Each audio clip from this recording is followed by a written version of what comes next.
नमाज फर्ज है, जैसे रमजान के पूरे महीने के रोजे रखना फर्ज है। जानते हैं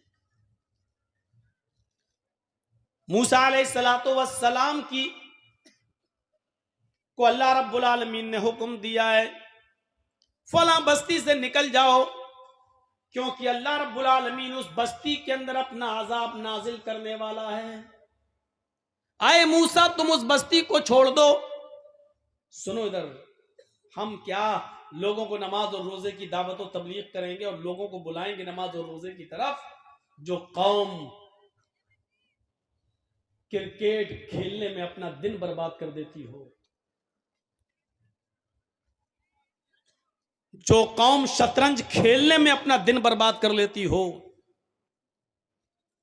कार्ड्स खेलने में अपना वक्त बर्बाद कर लेती हो, कैरम बोर्ड खेलने में अपना दिन बर्बाद करती हो, उस कौम से तवक्को नहीं रखी जा सकती है। मूसा अलैहिस्सलाम को अल्लाह ने हुक्म दिया कि आए मूसा फला फला बस्ती से निकल जाओ, क्योंकि उस बस्ती पर अल्लाह का अजाब नाजिल होने वाला है।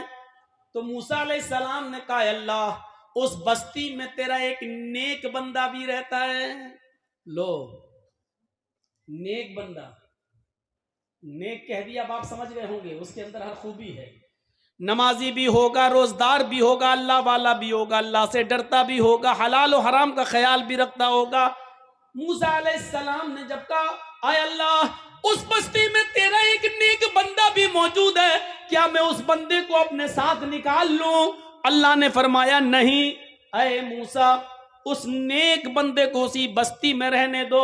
अल्लाह का जब अजाब आएगा तो उस नेक आदमी पर भी आएगा। पूरी बस्ती को जब अल्लाह अपने अजाब में लपेटेगा तो उस नेक आदमी पर भी अल्लाह का अजाब आएगा। आने दो उसको, तुम उस बस्ती से मत निकालो।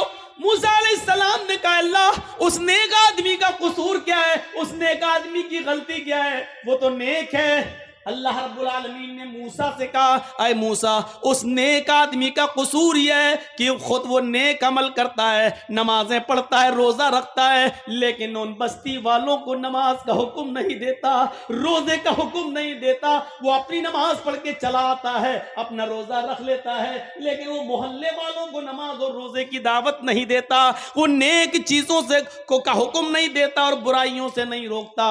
इसलिए उस आदमी पर भी अल्लाह का अजाब आएगा, मेरा अजाब उस नेक आदमी के ऊपर भी आएगा। ये वाकया हमें बतला रहा है कि हम नेक काम कर रहे हैं लेकिन बुरे लोगों को बुराइयों से नहीं रोक रहे हैं, और हम उनको नमाज और रोजे की तरफ नहीं बुला रहे हैं, अच्छे काम की तरफ नहीं बुला रहे हैं, तो हम भी बराबर के मुजरिम हैं। हम ही उसी फहरिस्त में, उसी लिस्ट में हमारा भी नाम लिखा जाएगा जिस लिस्ट के अंदर बुरे आदमियों का नाम लिखा हुआ है। हम बच नहीं सकते इससे। अल्लाह रब्बुल आलमीन ने कहा मूसा उस नेक आदमी को भी उसी बस्ती में रहने दो। उस नेक आदमी को भी जब अजाब आएगा मेरा, बुरे आदमियों के साथ साथ उस नेक आदमी पर भी मेरा अजाब आएगा, उसको भी मिटा दिया जाएगा। यह सूरत हाल है हमारी। लेकिन दावत और तबलीग में भी अल्लाह रब्बुल आलमीन ने एक चीज की शर्त लगा दी है। जब किसी को नमाज की दावत दो, रोजे की दावत दो, हज की दावत दो, अच्छे काम की दावत दो, तो उसमें भी तुम्हारा लहजा, तुम्हारा अंदाज़े गुफ्तगू बड़ा नर्म होना चाहिए। उदउ इला सबील रब्बिका बिल हिकमा वल मौइज़तिल हसना। लोगों को जब अल्लाह के दीन की तरफ बुलाओ तो हिकमत के साथ, दूरंदेशी के साथ, होशियारी के साथ, अकलमंदी के साथ, व मौइज़तिल हसना, और बेहतरीन अंदाज से बुलाओ। जा रहे हैं साहब, कुछ लोग कैरम बोर्ड खेल रहे हैं, चल चल नमाज पढ़ने, ये अंदाज नहीं होना चाहिए।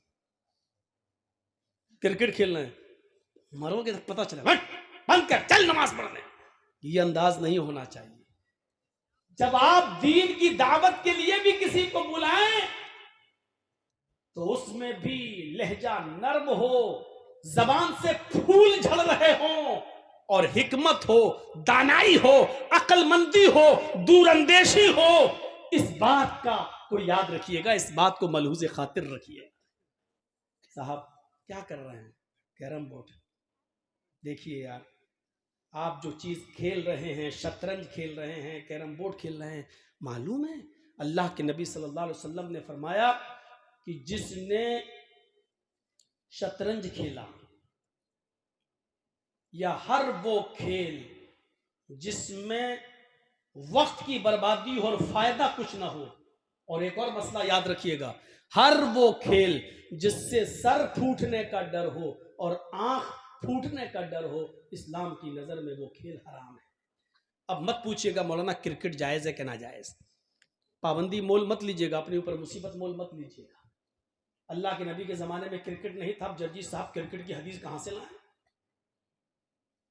एक उसूल बता दिया शरीयत ने, हर वो खेल जिससे सर फटने और आंख फूटने का डर हो, शरीयत में वो खेल हराम है। अब आपका हिसाब अजान हो गई है, चलिए नमाज के लिए।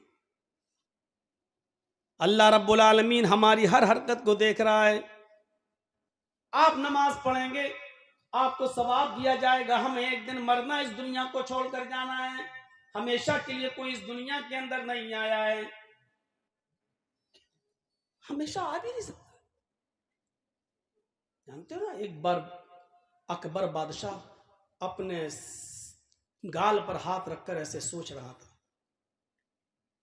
बीरबल ने पूछा, अकबर बादशाह सलामत, क्या सोच रहे हो इतनी गहराई के साथ, दिमाग में क्या है? हम आपके वजीर हैं, मशवरा हमसे लेते हो, बताओ क्या सोच रहे हो? कहा, अकबर ने कहा, बीरबल मैं सोच रहा हूं कि काश ये सल्तनत, ये बादशाहत हमेशा के लिए अगर होती तो कितना अच्छा होता। यानी एक बार जो मुझे मिल गई, काश ये हमेशा के लिए होती। जो एक बार बादशाह बन जाता फिर वो कभी नहीं उतरता, उसकी पूरी जिंदगी के लिए बादशाहत होती तो कितना अच्छा होता। तो बीरबल ने उसकी सोच को एक ही झटके में ये कहकर खत्म कर दिया, अकबर बादशाह बात तो सही कह रहे हो, लेकिन अगर इस उसूल पर कायम हो जाए, अल्लाह रब्बुल आलमीन के इस उसूल, अगर अल्लाह ने ऐसा उसूल बना दिया होता तो आपकी बारी कैसे आती? आपसे पहले वाला बादशाह भी तो यही सोचता कि हम जिंदगी भर रहें और कोई ना आए, तो आपकी बारी कैसे आती है? कैसे आती? भाई अल्लाह रब्बुल आलमीन ने ये उसूल इसीलिए तो बनाया ताकि सबको मौका मिल जाए, तो आपको भी मिल जाए। हाँ यार तुम सही कह रहे हो, अगर यही होता तो फिर हमारा नंबर कैसे आता? कभी कभी बेवकूफ लोगों को भी बादशाह मिल गई, ये सोचते रहते थे।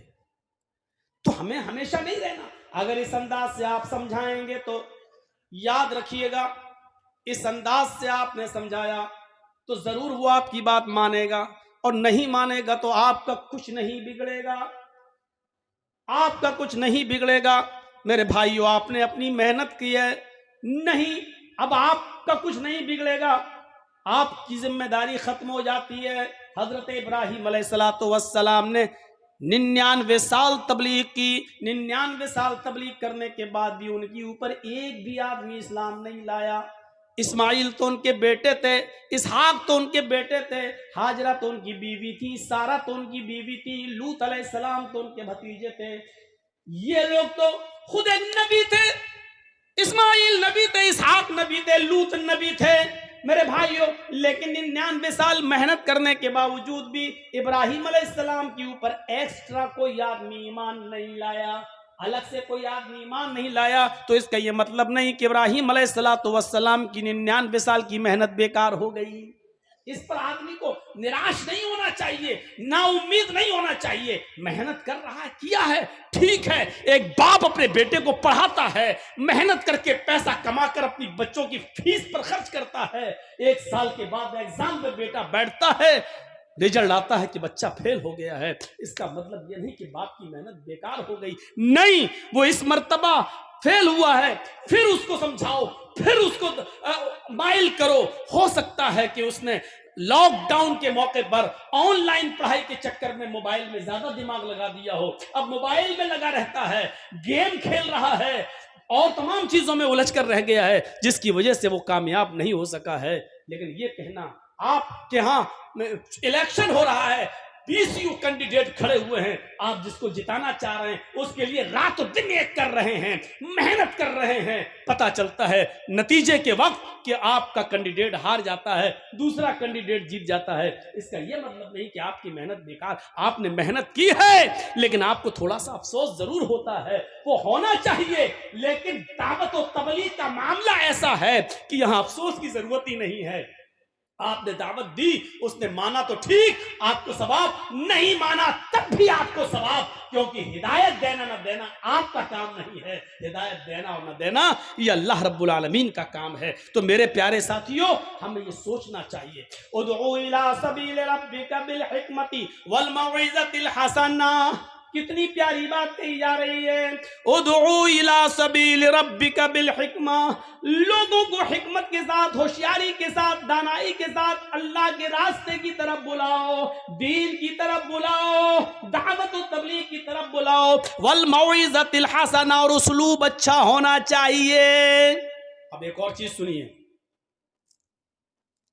एक शख्स अल्लाह के नबी सल्लल्लाहु अलैहि वसल्लम के पास आता है, एक शख्स अल्लाह के नबी सल्लल्लाहु अलैहि वसल्लम के पास आता है और कहता है, बड़ी प्यारी हदीस है, सुनी होगी आपने, क्या अल्लाह के नबी, मेरे अंदर 4 बुराइयां पाई जाती हैं। सुनिए, मैंने अपनी स्पीड स्लो कर दी ताकि आपके जहन में उतार सकें हिकमत क्या है। अरे अल्लाह के नबी, मेरे अंदर 4 गुनाह पाए जाते हैं, 4 बुराइयां मेरे अंदर पाई जाती हैं, लेकिन चारों नहीं छोड़ सकता। मौलाना जर्जीस से आप कहिए कि जर्जीस साहब, मैं शराब भी पीता हूं, स्मोक भी, हीरोइन भी यूज करता हूं, कैरम बोर्ड भी खेलता हूं, चोरी भी करता हूं, आप अगर कहें तो एक बुराई छोड़ दूंगा, तो मैं क्या कहूंगा, हट, एक क्यों छोड़ेगा? इस्लाम के अंदर पूरे के पूरे दाखिल हो जाओ, सारी बुराइयां छोड़ो। लेकिन सुनन बैहकी के अल्फाज, अल्लाह के नबी सल्लल्लाहु अलैहि वसल्लम के पास वो आया और खुद कह रहा है कि अल्लाह के नबी, मेरे अंदर 4 बुराइयां पाई जाती हैं, लेकिन चारों नहीं छूटती हैं। आप कहें तो एक छोड़ सकता हूं, चारों नहीं छोड़ सकता। तो आपने कहा, अच्छा ये बताओ कि लिस्ट, वो बुराइयां हैं क्या? कहा, अल्लाह के रसूल, सबसे पहली बुराई तो ये है कि मैं शराब पीता हूं, ठीक। दूसरी बुराई ये है कि मैं शराब जब पी लेता हूं तो फिर मुझे ख्वाहिश होती है, तलब होती है, तो एक है मेरी गर्लफ्रेंड, दोस्त, जिसके साथ मेरे ताल्लुकात हैं, फिर मैं उसके साथ जिना भी करता हूं, और फिर जब रात ज्यादा हो जाती है तो रात के अंधेरे में निकलकर मैं तीसरा जुर्म भी करता हूं, मैं चोरी भी करता हूं। कितने गुनाह बता दिए उसने? 3। पहला जुर्म मेरा यह है कि मैं शराब पीता हूं, शराब के बाद मेरा दूसरा जुर्म यह होता है कि मैं रात में जिना करता हूं, और फिर जिना से जब मैं फारिग होता हूं तो रात में मैं चोरी भी करता हूं। आपने कहा चौथा? तुमने 4 गुनाह बताए ना, चौथा? का अल्लाह के रसूल, मैं झूठ भी बोलता हूं। आप कहें तो मैं एक छोड़ दूंगा। हिकमत देखो, आप जानते थे कि अगर इसको ये कहूंगा नहीं चारों छोड़, तो गुस्से में भाग जाएगा, हो सकता है कि फिर बदअमल होकर मर जाए और जहन्नमी हो जाए। आपने उसके जज्बात को समझा, उसने एक्शन दिया तो आपने फौरन रिएक्शन नहीं दिया, नहीं चारों छोड़ो, जज्बात में आकर उससे चारों नहीं छुड़वाई। देख रहे हैं आप, अल्लाह के नबी सल्लल्लाहु अलैहि वसल्लम ने कहा, अच्छा ऐसा करो, शराब भी पीते हो, हाँ, जिना भी करते हो, हाँ, चोरी भी करते हो, हाँ, और झूठ भी बोलते हो, हाँ। वो समझ रहा था कि इसमें शराब कहेंगे तो जरा मुश्किल होगा मेरे लिए छोड़ना, क्योंकि बीड़ी नहीं छूटती, जिसको शराब की लत लग जाए वो कैसे छूटेगी? सोचने लगा कि देखिए अभी अल्लाह के नबी शराब कहेंगे, चोरी भी कह सकते हैं चोरी छोड़ दो, अगर चोरी छोड़ देंगे तो दिन भर का गुजर बसर कहां से चलेगा, रात में चोरी करते तभी तो बीवी बच्चों को खिलाते हैं। सोच रहा है कि ये मुश्किल होगा, लेकिन नबी कहेंगे तो एक छोड़ दूंगा। अल्लाह के नबी ने कहा अच्छा एक काम करो कि तुम झूठ छोड़ दो। इतनी तेज हंसता है जैसे मोबाइल में कभी कभी यूट्यूब देखो तो कभी फिल्मी ड्रामे आ जाते हैं, जैसे उसमें क्रिमिनल लोग हंसते हैं करके, बड़ा खुश हुआ, हंसता चला जा रहा है, बहुत ज्यादा खुशी का ठिकाना नहीं। कहता है झूठ कहां का, मैं तो आपको बहुत बड़ा अक्लमंद समझता था। अरे अल्लाह के नबी आप हमसे झूठ छोड़ने के लिए कह रहे? कहां, अरे शराब कहते तो मुश्किल था,